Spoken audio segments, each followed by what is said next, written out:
ka rin ba sa nagulat kung bakit biglang taas ng kuryente kahit hindi ka naman gumagamit ng aircon? Hala, baka hindi ka nagbabayad ah. Joke lang po. Maraming dahilan kung bakit biglang taas na naman ang kuryente natin kahit hindi naman tayo gumagamit madalas sa mga appliances sa bahay. Pero one thing is for sure mga ma'am and sir, merong makakatulong sa atin. Expert siya dito. Kasama natin ngayon guys si Engineer Melchor para turuan tayo kung papaano nga ba magtipid ng kuryente, kung paano natin maiiwasan yung mga ganong instances na biglang tumataas. Try nyo lang pong tapusin tong video na to. Si Engineer Melchor na nga po ang magsasabi, kaya naman goodbye na guys! Engineer, ano po yung mga ilan sa pinakasimpleng paraan ng pagtitipid sa kuryente na maaari po naming gawin sa loob ng aming bahay na talaga pong makakatulong para bumaba yung aming buwanang konsumo? We're talking about the simplest form, simplest para makatipid, ano. At napaka-ano lang yan, sabi niya, ano yung simple natin nga gagawin, andyan na yung yung alam natin, yung pagpapatay ng ilaw kung hindi naman ginagamit.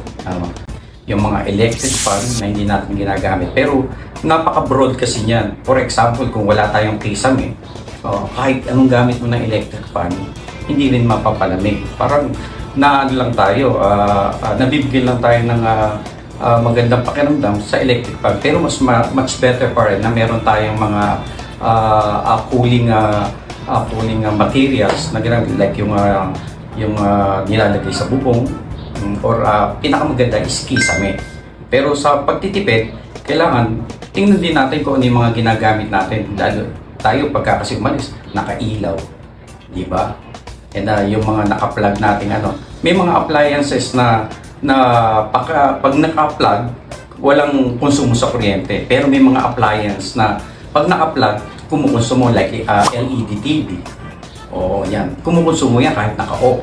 So dapat hinuhugot natin yan. At the same time, napoprolong natin yung gamit ng yung ating mga gamit dahil hinugot natin. So yung TV ko, mapakatatagal na yan. Isang key dyan, hinuhugot ko siya. Kaya ang TV ko, naabot ng 10 to 20 years, ganyan, hindi nasisira. Karaniwan nasisira yan yung mga power transistor kasi nag-overheat. Lagi kasi siyang nakasaksak. Yung power niya, yung power module niya, laging naka-on yan. Kaya pagka binuksan natin TV natin, merong light emitting diode yun, naka-on lagi. Okay. Sa electric part, pagka marumi, mahina ang So ang natin, ilalakas natin. Instead na 1, 2, 3. Kaya nga pagka summer, like ito, April, March, last year, naging problema din natin yan. Na doble, na triple yung Pero hindi natin napansin na pare-parehas yung season. March, April, di ba? Na doble, na triple, kasi iba ang init ngayon. Dati, naka-1 lang tayo. Pansinin niyo yan, pag ibang panahon, malamig, 1 lang ginagamit natin. Pero pag summer, naka-3 tayo. So, pinakasimple yan. Ang rep natin, ito, alam na natin, huwag natin lagi binubuksan.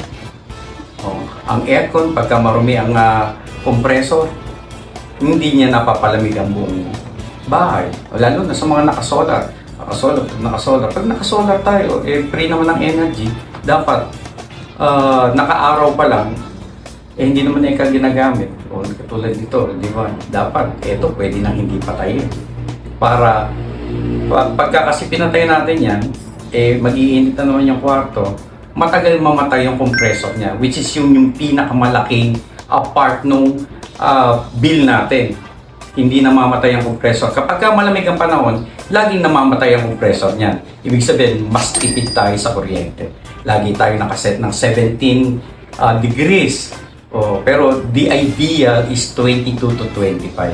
So mapapansin niyo yan sa mga offices niyo. Lagi tayong naka-17. Naka-17. Sabi ko, bakit naka-17 yung niyo, tapos mga naka-jacket naman kayo? Di ba? Di ba? Pupunta ako sa mga offices, naka-17 pero naka-jacket sila. Hindi ba pwedeng naka-22 tapos magtanggal na lang ng jacket?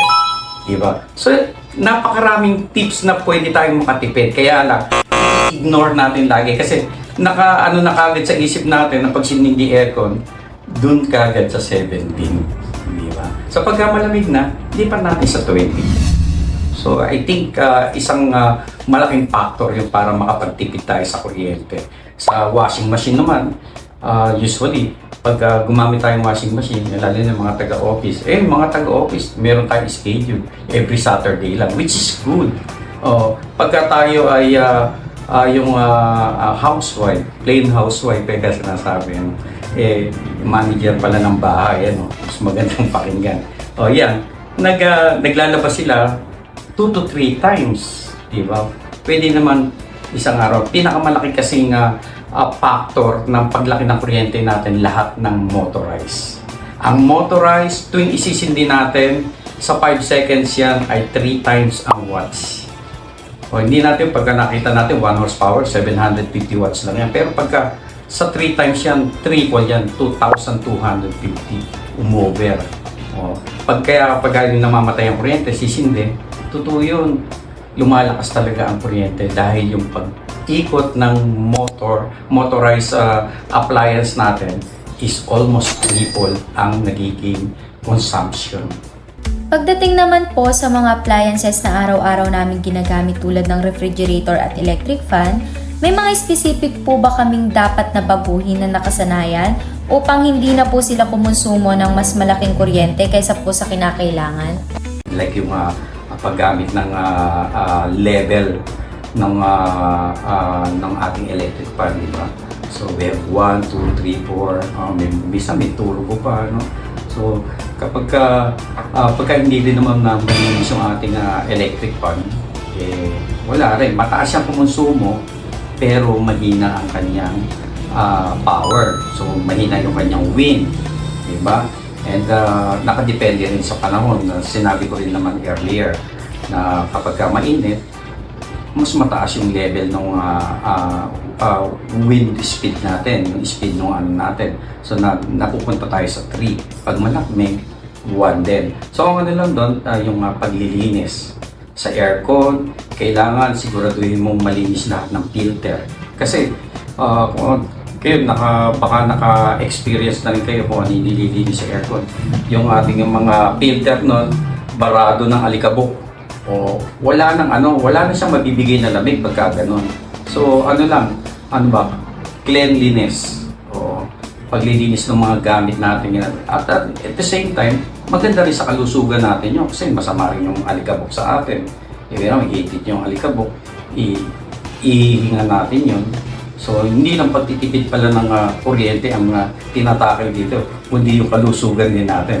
Kasi pag malinis ang gamit natin, sigurado yan, magiging effective at mas mababa ang consumption sa ating kuryente. Sa kasalukuyang crisis sa kuryente, ano po ang top 3 na maipapayo nyo sa pamilya na nahihirapang i-manage yung kanilang budget para sa kuryente? As for top 3, ano lang to, simple advice lang. Kasi sa pagdating kasi yan, level kasi yan hindi ko malaman kung sino pa yung walang pambayad, sila yung aksayado sa kuryente.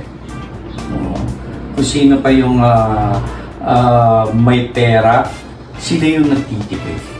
Siguro kaya sila may pera, yung management. Pagka yung maganda yung management mo kahit saan, maganda rin management sa electricity. So number 1 dyan, yung pagkocontrol ng mga malalaking consumption natin sa bahay.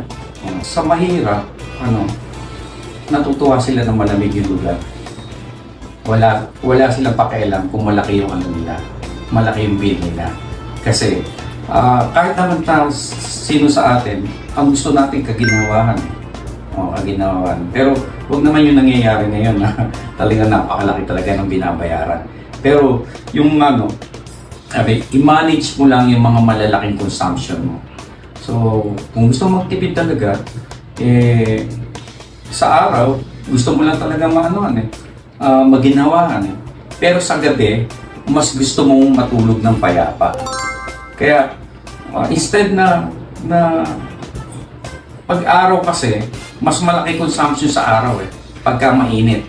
Kasi nga, pagka mainit, may compressor kasi sa likod yan. pag mainit, hindi namamatay yung compressor.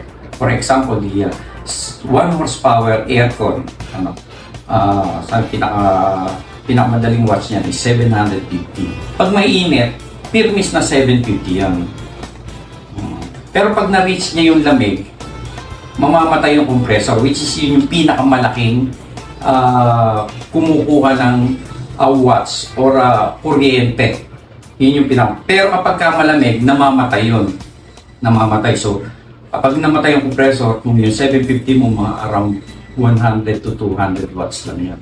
So, ang laki nung nabawas. Almost 75%. So, gano'n. Kaya kapag ka araw, at nag-aircon ka, dire-diretso compressor niyan. Possible din na madaling masira yung appliance dahil hindi siya nakakapag-rest. So, kaya, yun yung isa. Control your biggest energy. Second, track yung limit natin sa daily usage natin. So, makikita na natin alin ba yung malaki at maliit. Alin ba yung importante sa buhay natin, di ba? Kailangan. Actually, ang kuryente, ano na yan, kasama na sa, ano yan, sa needs. Needs na parang pagkain na yan. Mahirap na mabuhay na walang kuryente.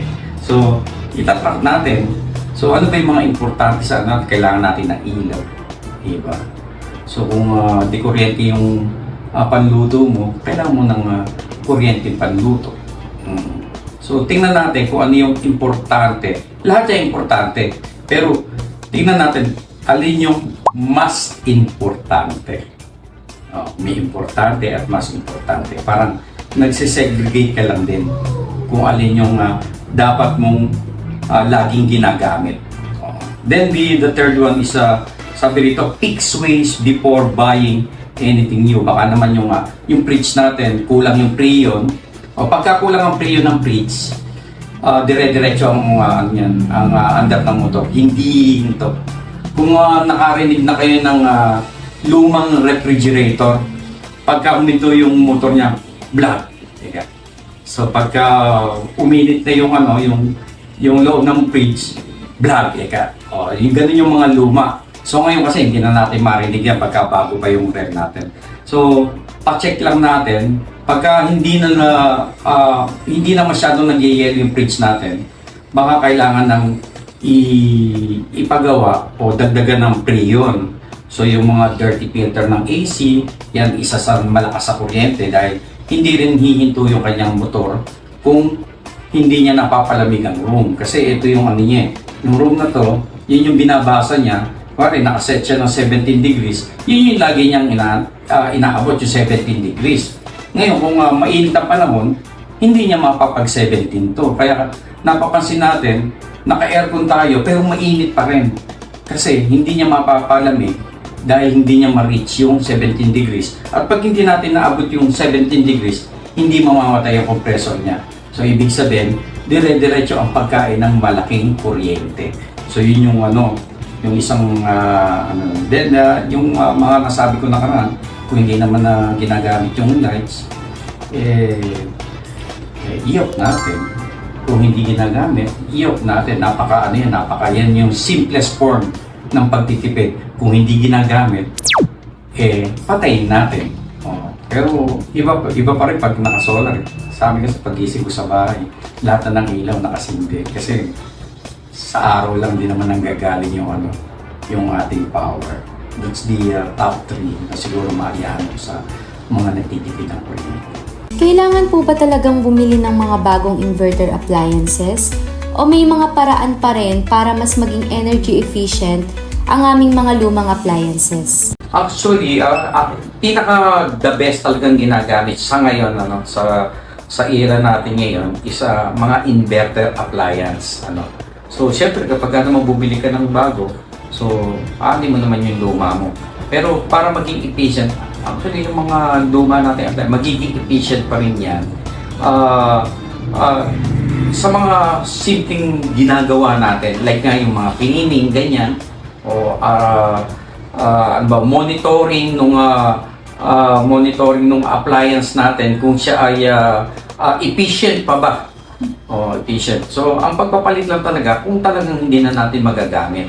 Pero, mas makakatipid tayo talaga kung yung appliance na ginagamit natin is ano ba tawag? I-recondition.